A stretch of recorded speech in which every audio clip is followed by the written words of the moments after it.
ऋषि ने झनक के सामने अनिरुद्ध के सच का इतना बड़ा खुलासा कर दिया कि झनक की आंखों के सामने मानो अंधेरा छा गया। जिस इंसान को वह अब तक केवल अपने बॉस के रूप में जानती थी, उसके बारे में अचानक यह सुनना कि उसका रिश्ता कहीं न कहीं उसी से जुड़ा है, झनक की आत्मा तक को झकझोर गया। नूतन की मौत ने पहले ही झनक का दिल तोड़ दिया था, और अब यह सच सुनकर उसके पैरों तले की जमीन खिसक गई।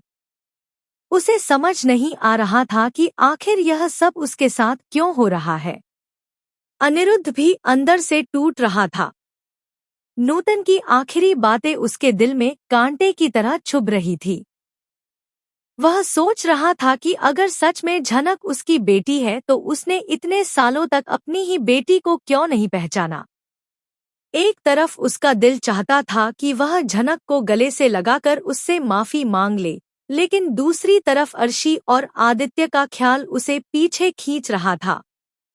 वह जानता था कि अगर यह सच सबके सामने आ गया तो घर में तूफान खड़ा हो जाएगा।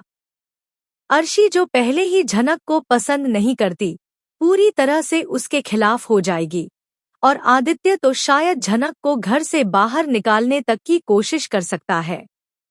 इधर ऋषि ने झनक को जो बातें बताई थी, उन्होंने उसके दिल को और बेचैन कर दिया।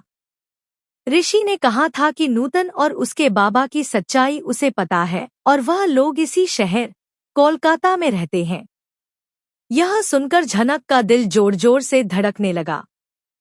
उसकी आंखों में आंसू भर आए और उसने कहा, शहरी बाबू, ऐसा कैसे हो सकता है कि अम्मा ने मुझे यह सच कभी न बताया और आपको बता दिया? मैं तो हमेशा अम्मा से पूछती थी कि मेरे बाबा कौन है।